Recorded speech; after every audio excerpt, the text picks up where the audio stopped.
Hey, what is up, studs, and welcome to Ask MandR episode 350. On this episode, we're talking about LEGO Star Wars 2026 sets based on the new show and movie announcements from Star Wars Celebration in Japan, the Rogue One anniversary coming up, the truth about the new LEGO Star Wars Rangefinder, and much more. If you have a question or topic for next week's episode, please drop it in the comment section below. Hit the like button as always. Let's get into it with our first question from Huddled, who says, do you think the Playscale Slave 1 will have the pilot headset for the Jango figure, just so you have to buy both to have the best and most accurate version of the ship and figures, bad Boba aside? At this rate, I wouldn't put it past them to do it this way.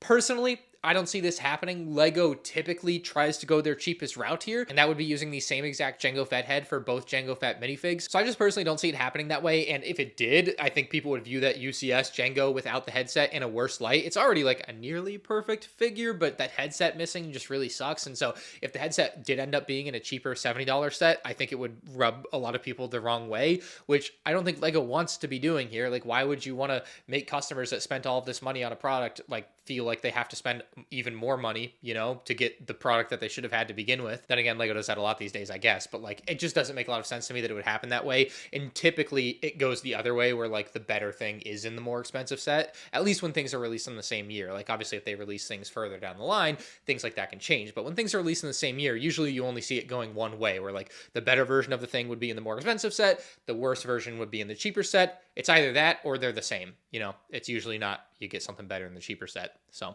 I would not expect that. The first curse one bites. He says, okay, what is this unicorn thing with MandR? You're behind the times. You don't say MandR anymore. It's 5 unicorn emojis instead of MandR. That's what you got to replace it with. You see, on LEGO's May 4th live stream the other day, they replaced any mention of my name with unicorns because apparently they're just scared of people knowing that I exist. I don't know. Like, it's insane. But LEGO literally censored by Big LEGO. I was on their live stream. So yeah, that felt great. That was funny. They were using unicorns, and then people started spelling my name in different ways, and then they would just delete those different mentions of me in their live chat. It was pretty sad to watch, actually. Like, you know, just sad to see the company you once loved and thought was the world just isn't what you thought they were. So not a surprise, certainly, but that's what the unicorn thing is. So if you do ask MandR, if you do ask 5 unicorns, either is clearly going to be canon from here on out. Ostrich Guy says, is there an announcement that you are most excited for the potential or just the project that got announced during Star Wars Celebration? It's definitely the Darth Maul show. I've wanted more Darth Maul stuff for a long time now, and Maul Shadowlord, I think is the official name, is a pretty dang cool name. I love that it's animated. I had someone mention to me they wish it was live action. Like, I can see the point. You know, it would be cool live action, but there's something about animated Maul that I really like. I think Sam Witwer is the voice actor. He's a really good voice actor for Maul, although they could do what they did in Solo, I think, and just dub the voice with his voice anyway, and it would work fine. But ultimately, I do think animated was the way to go with this. I think an animated show, like a banger animated show, is what Star Wars really could use right now. So I'm hoping that the Maul Shadowlord show is going to be that, and I'm just excited to explore more Darth Maul stuff. It sounds super cool to me, and I cannot wait. I'm going to definitely be doing a lot of LEGO Star Wars Darth Maul content here on the channel soon. There were some other good announcements, but definitely Maul Shadowlord took the cake for me. Building off that, next one from Republic Animations. He says, I've been seeing the concept art for the Mandalorian and Grogu movie, and there's also the trailer that's leaked out there online with the whole sequence, by the way, of this AT-AT thing. But he said there's an AT-AT in one of the pictures, and hear me out, there's going to be a new LEGO AT-AT that will be based off the movie. Love the vids, and please come to Cleveland Brick Convention. There's only one thing I think of when I think of Cleveland. LeBron James. Anyway, I think you're spot on. The next LEGO Star Wars AT-AT has to be based off the Mandalorian and Grogu show. I still am pretty convinced there are going to be a bunch of sets next year for Mando and Grogu. There's just no way LEGO would skip the opportunity to put a bunch of sets with Baby Yoda in it, especially if it's something as iconic that already sells good like an AT-AT, and now you can do it with Mando and Grogu and still have snowtroopers and still have an AT-AT driver, or I don't know who. There was like it wasn't General Veers, but there was a general in the leak trailer. I don't know if we're able to show it or not, because it might get copyrighted if I show it, but it was pretty dang cool to see a lot of the interior on the AT-AT, and the last AT-AT's interior for the Playscale set was very good, so I imagine it could even see a step up from that because of how integral it seemed to the scene. So it looked like the AT-AT was also slightly different just as far as the design of the cannons on the side of the head, so you would get a slight mix-up in the design, which would be kind of nice, but otherwise, yeah, the next AT-AT very, very likely will be Mando and Grogu based, coming in, I assume, summer of 2026 at, $170, $180 because I hope they wouldn't downscale it for something like this. I think it would stay at that same size that they've been at. So I'm very excited for that. Brick Wars says, with the Razor Crest returning in the Mandalorian Grogu, do you think we can see a remake of the Razor Crest next year? And as crazy as it sounds, you know, next year will be 6 years since the original Razor Crest came out. That's insane. And we've gotten remakes in much shorter time frames than that of Lego Star Wars sets. A good example of something that took even less time was like the 2008 Republic gunship and AT-AT. And then 2013, we got another Republic gunship and AT-AT. And so you can see it's 5 years, 6 years even for the original AT-AT and Republic gunship, or one of them was 2003. But you get the point. Like, it's not unheard of for sets to come out every 5 or 6 years when there's new media propping it up. And this is very much a case like that. I think the Razor Crest, much like an AT-AT, again, the AT-AT also came out in 2020. It'll be 6 years for both of them, are very much going to be due for a remake next year. I literally can guarantee basically that those sets have to come out next year, given that they will be appearing in like the first Star Wars movie in what, 7 years? So I think I can insert the Charles Barkley guarantee here. Guarantee! Lucasio says, any chance of Maul Shadow Lord sets next year? Again, Charles Barkley guarantee, right? This is the first Star Wars big animated show in quite some time, and they just have to release some Maul Shadow Lord sets. And I think they've already kind of planted the seeds this year. I think the Darth Maul mech was no mistake to be releasing in this June. Again, I've kind of mentioned this from time to time. It feels like the sort of thing that Disney came to Lego and they're like, hey, you should make a Darth Maul set next year. Just make one. Just release it. And we'll see what happens. And they probably also knew that the show was coming out, I guess. But like, they probably were like, hey, if you release a small Darth Maul mech, you know, it will sell very well building into the show. And then you can release a couple of show sets when the show releases in 2026, whenever that ends up being. I think this is another case where there was a leaked trailer, but I don't think I'm able to show any of it. And I know I saw a lot of people discussing like the different characters and things that they saw. So there's a lot of potential for minifigs, certainly. But as far as vehicles and ships go, I think we're still kind of in the dark from what I remember. I don't know. I didn't like stare at the trailer for too long. But at the very least, I'm fairly confident that we are going to see it. I would guess 2 sets for Maul Shadow Lord in 2026. Fat Joe Man says, what do you think about the rumored price increases on future Lego sets in the United States? Source Faithful. So yeah, if you guys have not seen, there are more Lego price increases coming. Now, these ones, unlike the price increases that we saw back in 2022, do appear to be due to the tariffs. So it was kind of funny. People were claiming that some of the overpriced sets that they were seeing, they thought had to be the tariff price. And I was like, no, it's not. They're not the tariff price. This is just what Lego's charging for these $40 327th battle pack. Now it's a $45 327th battle pack. Or instead of a $15 Plo Koon's microfighter, it's now going to be an $18 Plo Koon's microfighter. I'm pulling up the rest of the prices. The standard $20 battle pack is now going to be $23. The $150 UT-AT Turbo Tank RTX 200, or whatever the rumor is going to be for that clone vehicle with the Galactic Marines Commander Bakara and Ki-Adi-Mundi, is no longer $150. It's supposed to be $160. The $50 Rebuild the Galaxy Season 2 set is no longer $50. It's going to be $55. The $40 battle pack again becoming $45. I think the Clone Wars MTT was going to be $150, now going to be $160. So definitely some small price increases, basically about 10% on average, 10 to 15%. So definitely some price increases, which people are not going to be happy to see at all. And these are definitely going to affect Lego sales. I think some of this is still very dependent on what ends up happening with the tariff thing. I still don't know. Like, it depends on what countries work out what deals. So yeah, I'm sure there's some people out there that know way more than I do about it, but it's very much a fluid situation from what I can tell. And the price increases are crazy though. It's crazy to see a $45 battle pack really in the 327th. I think Lego has made a big mistake starting that one out at 45, because if it had started as a $35 set and ended up at 40, like maybe okay, but 45 is going to be crazy, right? So I think we're going to have some very questionable Lego prices this summer. And it's actually kind of funny because I've always done the thing in the opposite direction of where people will come in from Europe or whatever, and they'll say, Lego's so expensive in my country. And I'll be like, well, that's because tax is included in your price.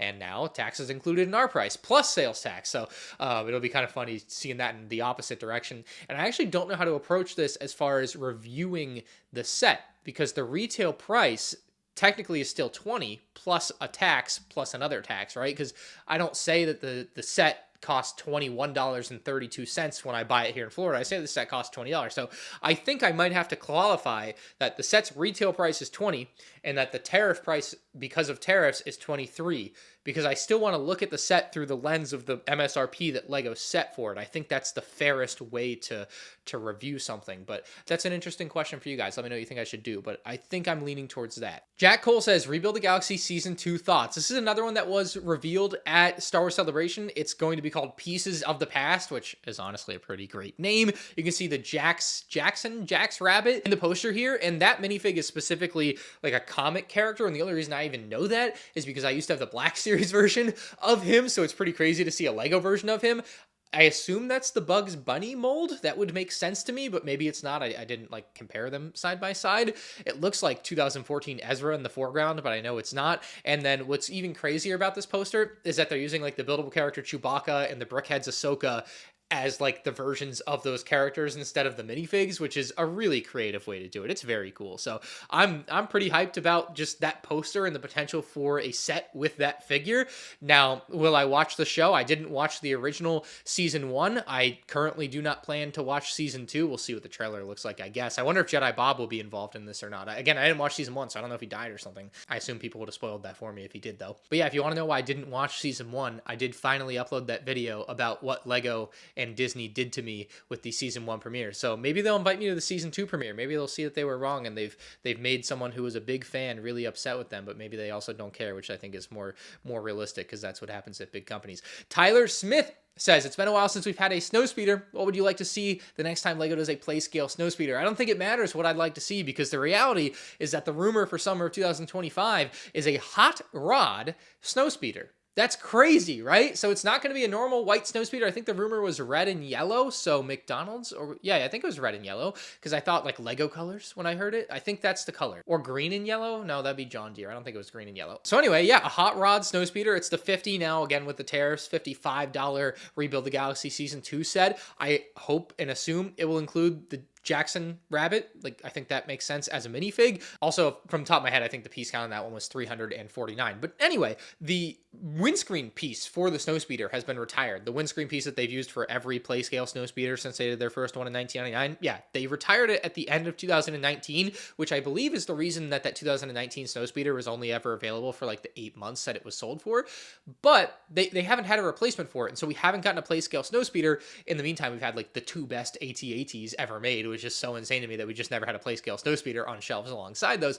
But they apparently will have to have redesigned, or either re-released, I guess, the original, but I assume redesigned the snowspeeder cockpit windscreen piece, which I think will be super interesting. It'll be make or break, certainly, for the snowspeeders going forward, because there's an established design that people like and nobody complains about, and whenever they change stuff, you never know. It could just be bad. You know, they do that sometimes. So I'm very much hoping that a new snowspeeder canopy piece will be great and it'll look awesome and still be printed and not stickered, right? But you never know with Lego these days how things are going to shake out when they change. It's not always an improvement. So I think this will be a very interesting and important change. Like, if it's good, it's going to be great. If it's bad, it's going to suck. So that's got me a little bit worried, but yeah, that should be the next snowspeeder-esque set we see. Jekka says, do you think the rumored 75413 turbo tank will be motorized? I can't think of any other reason to explain the $149 price for 813 pieces, except I can, because I explained this a while back. There's the 815 piece 2010 AT-AT. It was $110 back in the day, adjusted for inflation.